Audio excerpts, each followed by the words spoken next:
एक गलती माता पार्वती से हुई, कौन सी हुई? जब माता पार्वती ने राक्षसों का संहार करने के लिए काली का रूप धारण करा, और काली का रूप धारण करा, उसके बाद में माता काली का रूप रखकर इतना क्रोध था माता के, इतना क्रोध था माता को, देवताओं ने भगवान शिव को भेजा कि आप जाइए और जाकर जरा क्रोध को शांत करिए।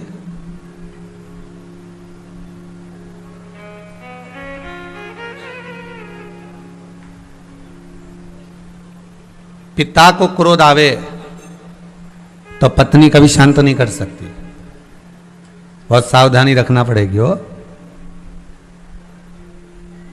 और तुम पहुंच गई तो और गुस्सा बढ़ जाता है, फिर तो पास में कहीं जूता वूता पड़ा हो ही नहीं तो और गुस्से में, या हाथ में मोबाइल पड़ा हो या कोई सामान पड़ा हो तो फेंक देता है, मार देता है, ये चलो यहां से, तो फिर क्या करना जाकर।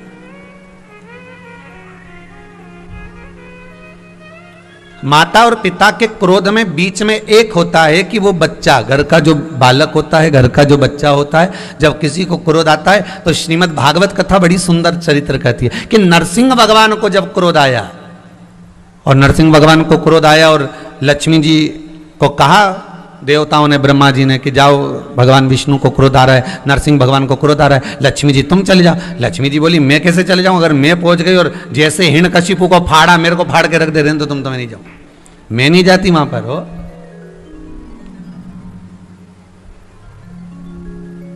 फिर लक्ष्मी जी ने कहा कि अगर क्रोध आ रहा है और कोई जाने वाला नहीं है मान लो, और कोई नहीं जा सकता है, तो एक काम करा जाए कि घर का जो बच्चा है उसको भेजा जाए। लक्ष्मी जी ने प्रहलाद को भेज दिया, और जैसे ही प्रहलाद भगवान नरसिंह के सामने पहुंचा, प्रहलाद जैसे ही नरसिंह भगवान की साक्षी में पहुंचा, तो इतने में तो भगवान विष्णु नरसिंह भगवान प्रहलाद को जिह्वा से चाटने लगे। इतने में लक्ष्मी जी पहुंच गई कि अब इनका क्रोध समाप्त हो गया होगा। बस यही चरित्र हमारा शास्त्र करा है कि अगर क्रोध आ रहा है, पति को क्रोध आवे तो पत्नी सामने ना आवे, और पत्नी को क्रोध आवे तो पति सामने ना आवे। और दूसरा एक बात और याद रखो अपनी जिंदगी में, जिस बात के लिए एक बार क्रोध आया है उस बात को दोबारा ना करा जाए।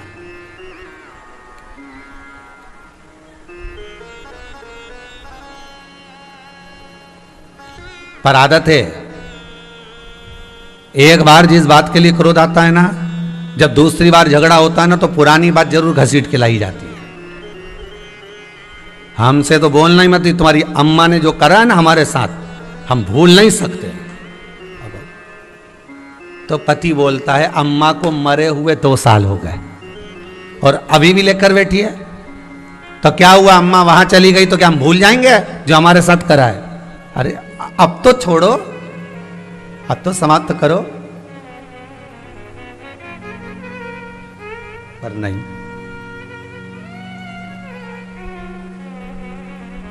शिव जी से कहा आप जाकर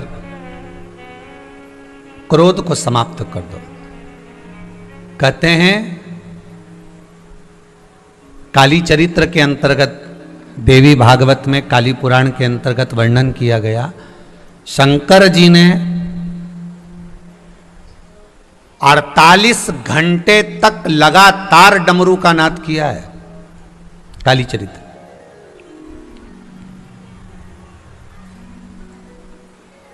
क्यों करा? केवल क्रोध को शांत करने के लिए, क्योंकि पार्वती जी को भगवान शिव का डमरू बड़ा प्रिय था। जब शंकर जी डमरू बजाते थे तो पार्वती बड़ी आनंद में उसको सुनती थी।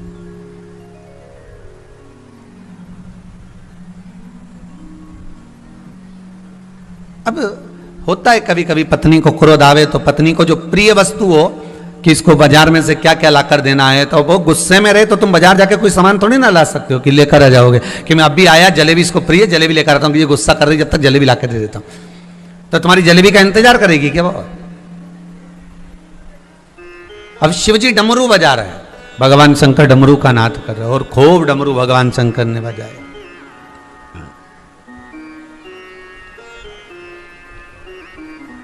क्रोध शांत नहीं हुआ, क्रोध समाप्त नहीं हुआ। और जब क्रोध समाप्त नहीं हुआ तब शिवजी ने देखा कि अब क्या करा जाए, अब क्या करूं मैं। 48 घंटे तक डमरू का नाद किया, त्रिशूल लेकर पार्वती के सामने, माता काली के सम्मुख में भगवान शिव इधर उधर, उनको जो प्रिय लगता था वो क्रम भी करा, पर फिर भी क्रोध समाप्त नहीं हुआ। और आखिरी में वो क्रोध समाप्त नहीं हुआ तो शंकर भगवान ने देख लिया कि ये जहां चरण रख रही है वहां चरण रखने से बड़े बड़े विकराल खड्डे होते चले जा रहे हैं। शिव माता काली के सम्मुख में लेट गए, सो गए सामने। और जब सामने सोए, जैसे ही माता गुस्से में लाल होकर क्रोध कर रही थी और जो चरण माता ने रखा, रखते से ही माता की जिब्या बाहर निकल गई। मैंने ये क्या कर दिया। चरण हटाया, भगवान से प्रार्थना कर, चरण हटा लिया।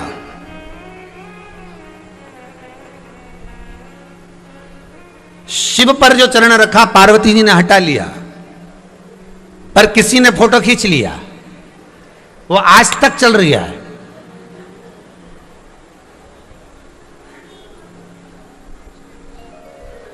पार्वती जी ने कितना कितना अच्छा काम किया, माता काली ने कितना अच्छा काम करा, दुर्गा भवानी ने कितने अच्छे अच्छे काम करे, कितने राक्षसों का संहार करा, कितना विद्या अध्ययन कराया, कितना दान दिया, कितना पुण्य करा, कितना भजन करा, कितना सत्कर्म करा, कितनी विनती करी। ये फोटो नहीं खींचे गए, पर जहां शंकर के ऊपर पांव रखा फोटो खींच गया।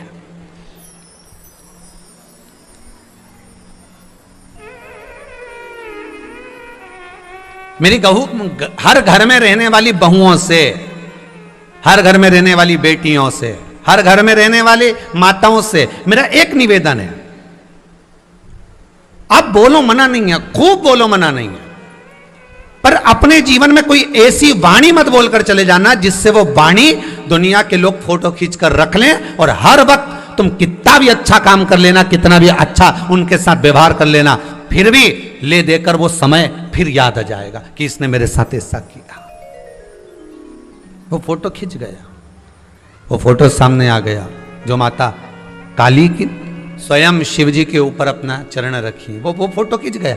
आप जीवन में कितना भी अच्छा कर लेना किसी के लिए, पत्नी को आप कितना भी अच्छा व्यवहार रखो, पति के साथ कितना भी अच्छा व्यवहार रखो, पर आप नाते रिश्ते कुटुंब कबीले, आप अपने कुटुंब अपने बुजुर्ग आदि के साथ कितना भी अच्छा व्यवहार कर लो, अपने मित्रों के साथ, अपने सहेलियों के साथ, अपने सखाओं के साथ में आप कितना भी अच्छा व्यवहार कर लो, पर आपने जिंदगी भर खूब दिया और अगर एक बार आपने अगर कोई बेकार काम कर दिया तो फोटो खिंच गया, बस वो फोटो खिंच जाता। और वो फोटो खिंच गया फिर वो जीवन में उतर गया। वो एक्सरे मशीन है, वो अंदर से उतार लेती है। फिर वो उस फोटो का तुम कितना भी अच्छा कर लेना, कितना भी भला कर लेना, फिर उसका कोई महत्व नहीं।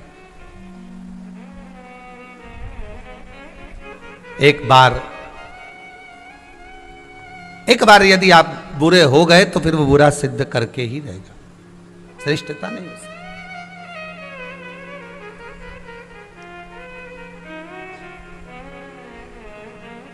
आज एक माता बड़ा सुंदर श्रृंगार कर कर गाय को केले खिला रही थी। अब गाय केला नहीं खाए, वो मुंह में फिर केला दे, गाय फिर केला नहीं खाए, ये फिर मुंह में केला दे, गाय फिर नहीं खाए।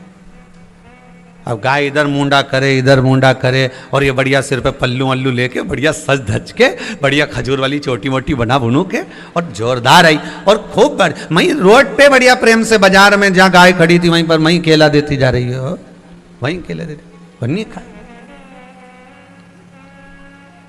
अब आधा घंटा हो गया, वो गाय परेशान हो गई और गाय परेशान हुई तो उस गाय ने इसको फिर मारने के लिए दौड़ी और दौड़ी तो ये भागी। अब ये तो भाग गई। वो गाय के पास में एक बैल खड़ा था, नांदिया। वह नांदिया ने, वो बैल ने गाय से पूछा, इतने प्रेम से वो तुझे केला खिला रही थी, क्यों नखरे कर रही थी, क्यों नहीं खा रही थी? गाय बोली इसके दरवाजे पे रोज जाती हूं, डंडा मार के भगा देती है, कभी रूखी रोटी तक नहीं देती, वो तो आज इसका जन्मदिन है इसलिए केला खिलाने आ गई थी।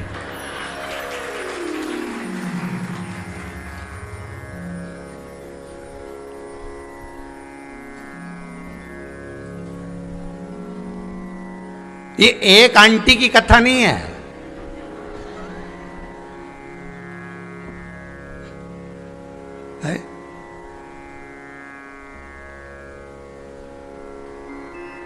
आज हमारी शादी की सालगिरह है, आज मैं गाय के एक रोटी खिलाऊंगी, आज मेरा जन्मदिन है, हॉस्पिटल में जाके मैं सारा मरीजों को केला बांटूंगी। ने 25 फोटो खिंच लिया। मरीज पलंग के ऊपर ये एक केला दे दिया, बेचारा मरीज मन में सोचा आज मेरे को पूरा ही मार डाला, अभी तक तो जिंदा भी था, एक केला दे के हमारी जिंदगी पूरी बर्बाद कर दी। फोटो खिंचवा के सब दूर फेसबुक पर डाल दिया कि हमने मरीज के केला दिया। अरे विदुरानी की कथा को याद कर लो, भगवान कृष्ण विदुरानी के घर पर आए तो एक केला लेकर नहीं आई थी, 2 दर्जन केले उठा कर लाई थी।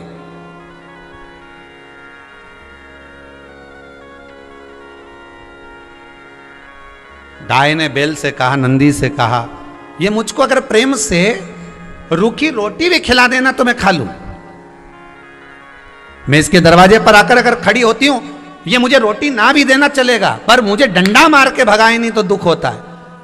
और जब 16 श्राद्ध आते हैं तब मुझे रोटी देने के लिए ढूंढती फिरती है, जब इसका जन्मदिन आता है तो रोटी देने के लिए ढूंढती फिरती है, जब शादी की सालगिरह आती है तो केला देने के लिए ढूंढती फिरती है, और बाकी के समय मुझे डंडा मारकर भगा देती है, तो मैं भी काय को खाऊं?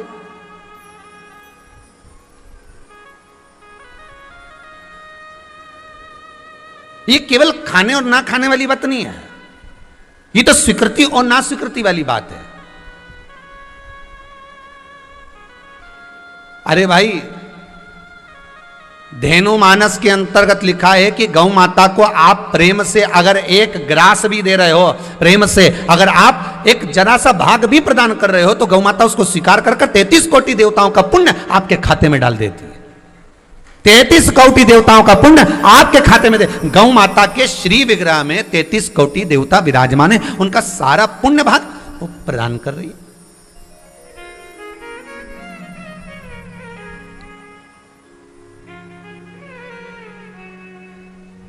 तैतीस कोटि देवताओं का पुण्य।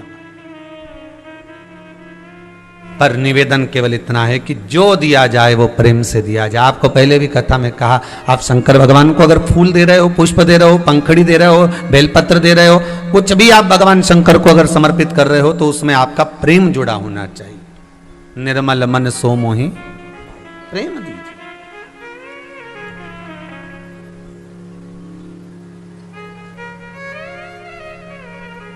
एक फोटो खिंच गया, वो चरण रखा हुआ, वो फोटो की मूर्ति आज तक मंदिरों में पूजी जा रही है, माता काली की। शंकर जी सोए हैं, माता का चरण रखा हुआ है, माँ का जिभ्या बाहर है, माँ जगत धात्री, माँ दुर्गा, माँ भवानी, माँ काली सम्मुख देख रहे।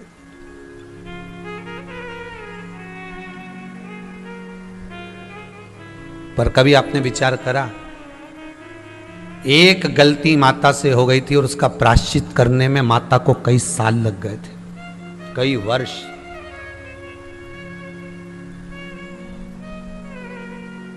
नई नई बहू शादी कर कर जब आती है ना घर के अंदर, वो जान नहीं पाती है, वो क्रोध में आकर, गुस्से में आकर, चिड़चिड़ कर कर, अपने मायके का स्मरण कर कर, अपने पिता का मान सम्मान जानकर वो मुख से अपशब्द तो कह देती है, थोड़ा क्रोध भी कर देती है, थोड़ा आड़ा टेढ़ा भी बोल देती है, पर उसको ये अंदाजा नहीं होता कि एक बार अगर फोटो खिंच गया तो ना जाने कितने साल तक प्रायश्चित करना पड़ेगा, तो भी प्रायश्चित नहीं हो पाता।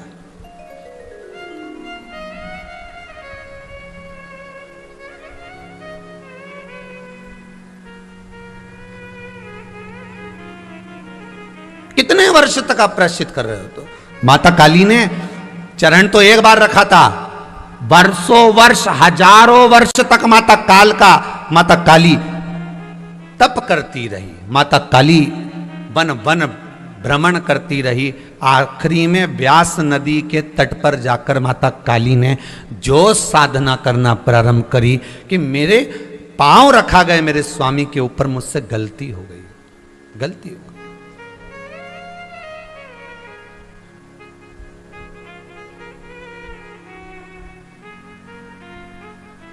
चरण रखा गया।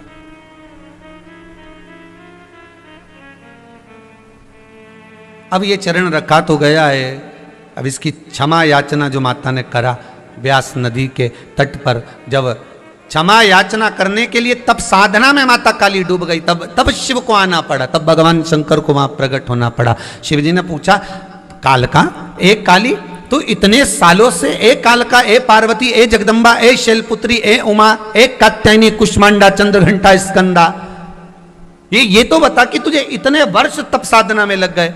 पार्वती जी बोली, माता कालका बोली कि प्रभु बस आपकी तो बाट थी, आपका ही तो इंतजार था, गलती मैंने जिसके लिए करी है उससे क्षमा चाहिए मुझे।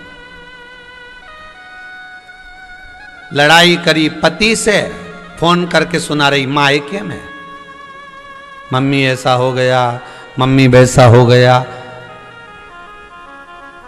गलती पति से, तो फिर क्षमा किससे मांगना चाहिए? अर्जुन के तो बोलो पति से ही मांगना है ना, और पति से गलती हो गई तो क्षमा मांग लो, क्या क्या दिक्कत है भाई? अगर पुत्र से पिता के प्रति गलती हुई है तो पुत्र क्षमा मांग ले पिता से।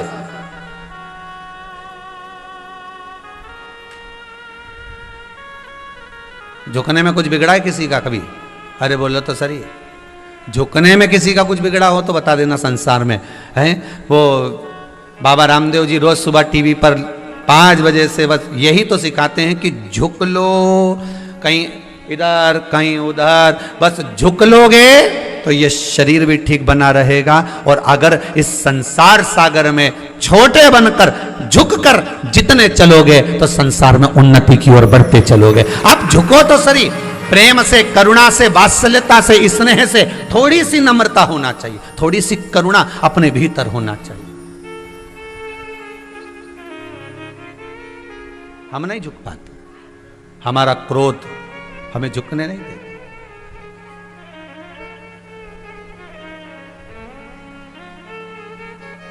पार्वती मैया, मां जगत जननी, मां जगत धात्री, मां दुर्गा भवानी, आद्य शक्ति मां कालका व्यास नदी के घाट पर बैठकर, व्यास नदी के तट पर बैठकर जब तप साधना में डूबी, तब शिव का आगमन हुआ। शंकर भगवान ने आकर पूछा, क्या बात है कालका, क्या हो गया तुमको? माता पार्वती जी कहती हैं कि मेरा चरण आपकी छाती पर रखा गया, आपके ऊपर रखा गया, उसका मुझे बहुत दुख है, उसका मुझे बहुत गम है, बहुत दुख है।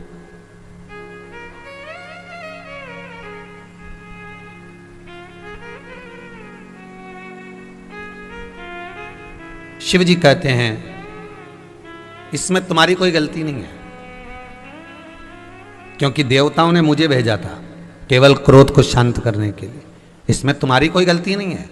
देवता अगर भेज रहे हैं तो मुझे भेज रहे हैं, वो तो गलती मेरी है कि मेरे को प्लानिंग दूसरी करना थी कि क्रोध कैसे शांत करना है, पर गलत प्लानिंग हो गई, मैं जमीन पर सो गया और तुम्हारा चरण रखा गया। कितनी उदारता मेरे भोलेनाथ में, कितनी करुणा मेरे शंकर में। और केवल शिव में ही नहीं, ब्रह्मा, विष्णु और महेश की उदारता का अगर चरित्र देखना है तो एक चरित्र और मिलता है। भृगु बाबा का आगमन, भगवान शेषनाग की सैया पर शयन, लक्ष्मी जी चरण दबा रही हैं, उठे नहीं नारायण, भृगु बाबा ने चरण का प्रहार कर दिया, भगवान की छाती पर लग गया। भगवान की छाती पर चरण लगा हुआ है।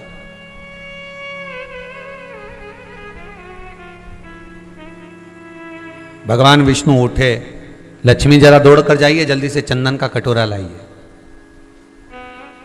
जल्दी जाओ दौड़कर चंदन का कटोरा लेकर आइए। लक्ष्मी जी दौड़ कर गई, चंदन का कटोरा लाई, लाओ नाथ मैं आपकी छाती पर चंदन लगा देती हूं, क्योंकि भृगु बाबा का चरण आप पर लग गया है, मैं अभी आपको चंदन लगा देती हूं।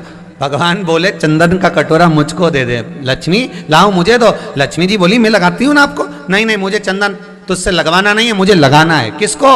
भृगु ऋषि को बिठाया शेषनाग की सैया पर, भगवान उनके चरण में चंदन लगा रहे हैं। लक्ष्मी जी बोलती हैं प्रभु चोट आपको लगी होगी क्योंकि लात आपको मारी है।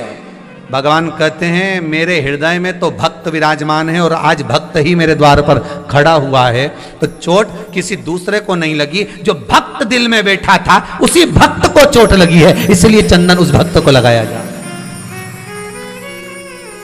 जो मेरे हृदय चित्त में बैठा हुआ है, जो मेरे मन में बैठा हुआ है, संत साधु सन्यासी तपस्वी साधक उपासक, ये जितने मेरे हृदय में बैठे हुए चोट इनको लगी है।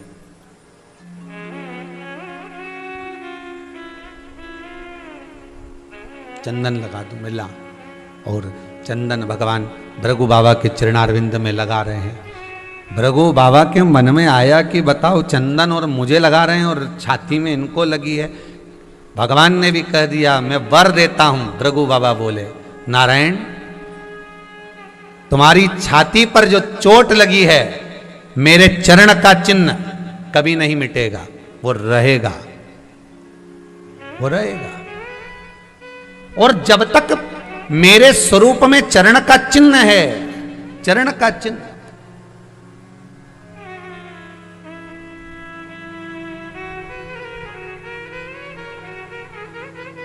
संसार के लोग जब आपके स्वरूप की पूजन करेंगे, संसार के लोग जब आपका स्नान कराएंगे, मेरे चरण का चिन्ह आपकी छाती पर है।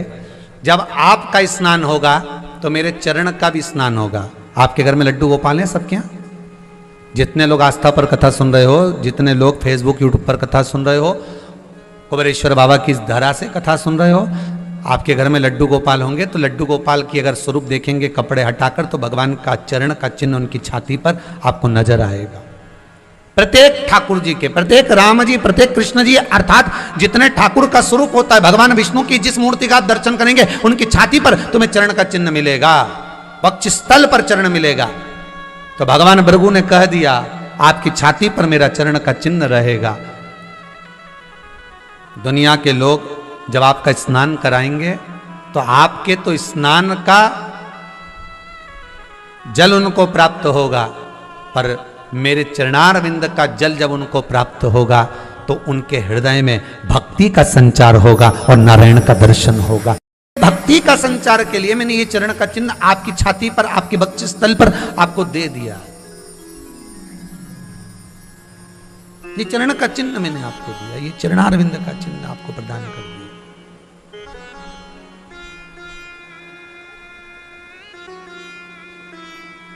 इसीलिए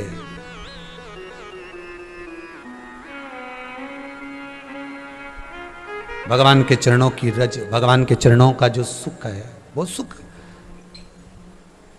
गलती तुम्हारी नहीं है पार्वती, गलती तुम्हारी नहीं है पार्वती, गलती तो हमारी है जो हम जमीन पर सो गए, हम मोबाइल रख दिया साइड में, ठीक है। अब तुम्हारा इतना महंगा मोबाइल 10,000 का, 5,000 का, 20,000 का, 25,000 का, छोटा सा बच्चा खेल रहा है। समझना एक छोटी सी बात, बहुत ध्यान से उतारना अपने जीवन में। छोटा सा बच्चा खेल रहा है और खेलते खेलते उसने लात रख दी उस मोबाइल पर, उसका कैमरा फूट गया, टूट गया, और बहू छोटे से बच्चे को झाड़ू से झूड़ रही हो, खूब मार रही हो। इतने में सास दौड़ कर आ जाए और सास दौड़ कर आकर के क्या हुआ, क्या मेरे मोबाइल पे चढ़ गई, उसका कैमरा खराब कर दिया। 10,000 का मोबाइल, 50,000 का, 25,000 का, 30,000 का मोबाइल, तो सास क्या बोलेगी, कहां रखा था, यहां। अब बहू को बुरा नहीं लगना चाहिए। सास बोलेगी यहां रखा ही काय को था, वो टेबल थी, तो वो टेबल थी, सोफा था, कुर्सी थी, पलंग था, कहीं एकांत में रखती, संभाल कर रखती। ध्यान तुम्हारा नहीं, तुमने रख दिया बीच में, और बच्चे तो बच्चे चढ़ गए उसके ऊपर। तो यहां शिव कहते हैं, शंकर कह रहे हैं इसमें तुम्हारा दोष नहीं, इसमें दोष मेरा है जो मैं भूमि पर सोया। हमें दोष किसी पर आरोपित नहीं करना कि दोष उसका, दोष अपना। दुनिया के बहुत कम लोग होते हैं जो अपना दोष स्वीकार करते हैं।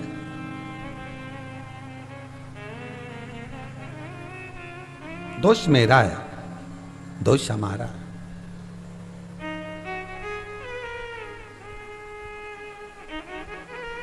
और गलती मुझसे हो गई, क्षमा चाहता हूं। आप क्षमा मत मांगो। माता काल का कहती है, माता काली कहती है, आप क्षमा मत मांगो। पत्नी कई बार गलती कर जाती है, पति मम्मी के पास जाकर कहता है मम्मी क्षमा कर दो, वो तो उसमें तो बुद्धि नहीं है। माँ कहती है तू क्यों क्षमा मांग रहा है बेटा, तुझे क्षमा की जरूरत क्या है, तुझे सॉरी कहने की जरूरत क्या है।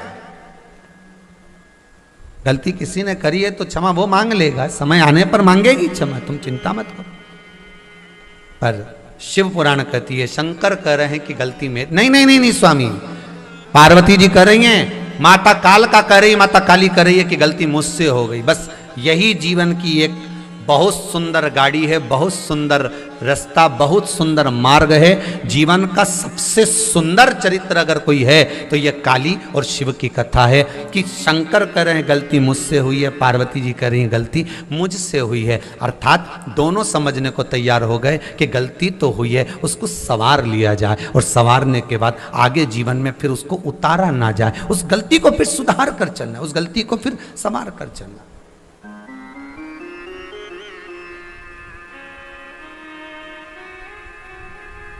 उस गलती को फिर किसी ना किसी रूप में हम जब सवार कर चलेंगे, सुधार कर चलेंगे,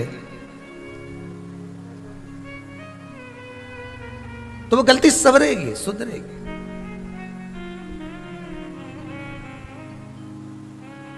एक माताजी ने, किसी ने आज फोन करा था ऑफिस में और कह रही थी कि हमसे गलती ये हो गई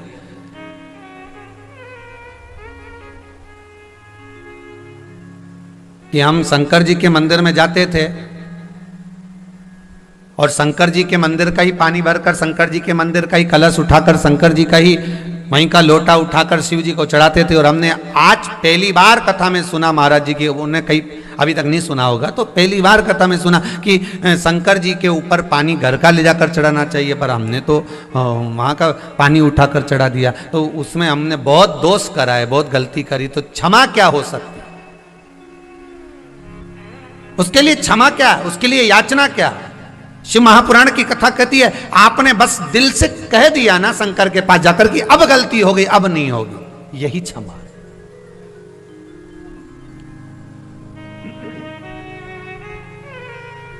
आप जाकर बोल दिए जब शिव जी के पास में कि भोलेनाथ मुझसे गलती हो गई महाराज,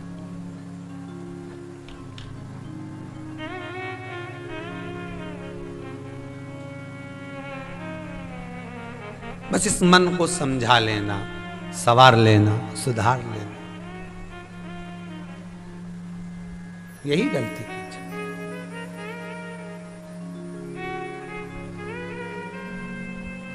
समझाना बड़ा मुश्किल है, आखिर वो दर्द दिल है।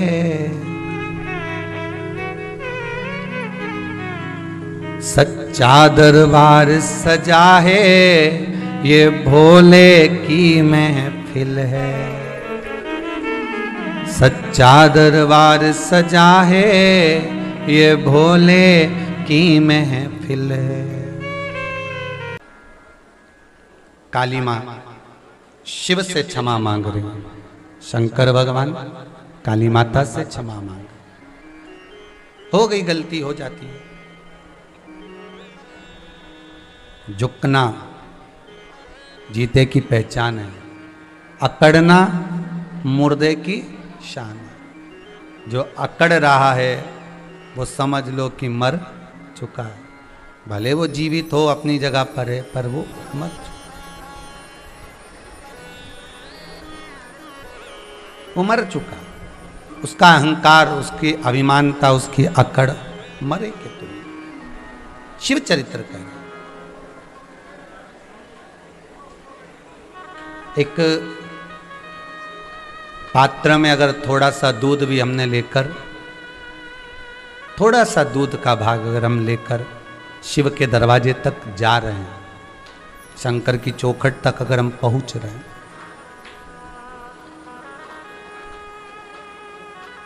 थोड़ा सा दूध का भाग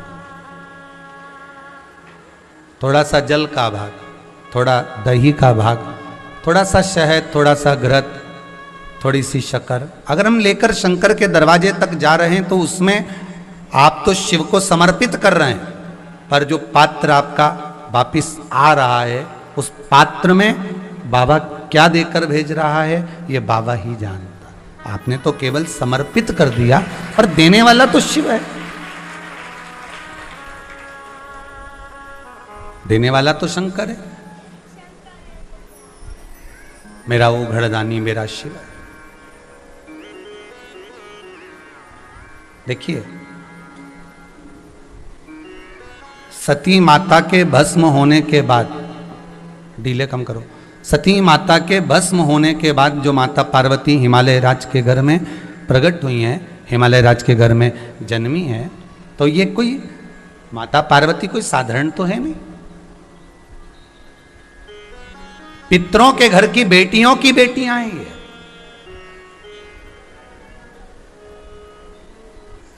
और इनका तप बल साधना कोई साधारण नहीं हो सकती महाराज, इनकी तप बल साधना बड़ी बड़ी प्रबल है, बड़ी प्रबल। जिस नारी के ऊपर पितरों की छाया होती है, घर के बुजुर्गों की, घर के पूर्वजों की छाया होती है, ध्यान देना, वही व्रत श्रेष्ठता से कर पाती है। व्रत की श्रेष्ठता उसमें अपने आप आ जाती है। अगर उसके साथ में अगर पितरों की कृपा है, तो पूर्वजों का अगर आशीर्वाद है, तो व्रत वो अच्छे से कर सकेगी।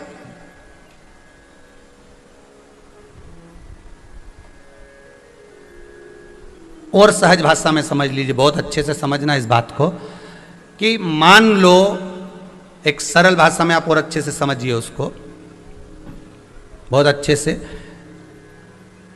कि जिस व्रत के दिन आपका उपास है, सोमवार का, मंगलवार का, बुधवार का, गुरुवार का, तीज का, चतुर्थी का, पंचमी का, छठ का, किसी का भी अगर आपका व्रत है, और उस व्रत वाले दिन यदि आपको क्रोध आ रहा है, व्रत वाले दिन अगर आपकी प्रवृत्ति चिड़चिड़ी हो रही है, क्रोध आ रहा है, अपशब्द निकल रहे हैं, और रोना आ रहा है, क्रोध आ रहा है, बहुत सारे परेशानी उसी दिन तुम्हारे सामने आ रही है, समझ लेना कि तुम्हारे घर के पितृ भूखे जरूर हैं, अन्न भाग मांग रहे हैं।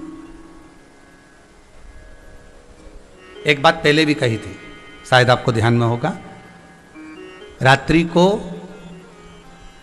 सोने के बाद, विश्राम के बाद, एक बार कहा था, आप लोगों को याद होगा, कि सोने के बाद में 2 घंटे के अंदर अगर आपकी नींद खुलती है, और खुलने के बाद यदि आपको भूख लग रही है, प्यास लग रही है, तो समझ लेना कि आपके पितर, आपके पूर्वज भूखे हैं, अन्न का भाग मांग रहे हैं, पानी पीने को मांग रहे हैं। उससे नहीं समझ सकते तो व्रत से समझो।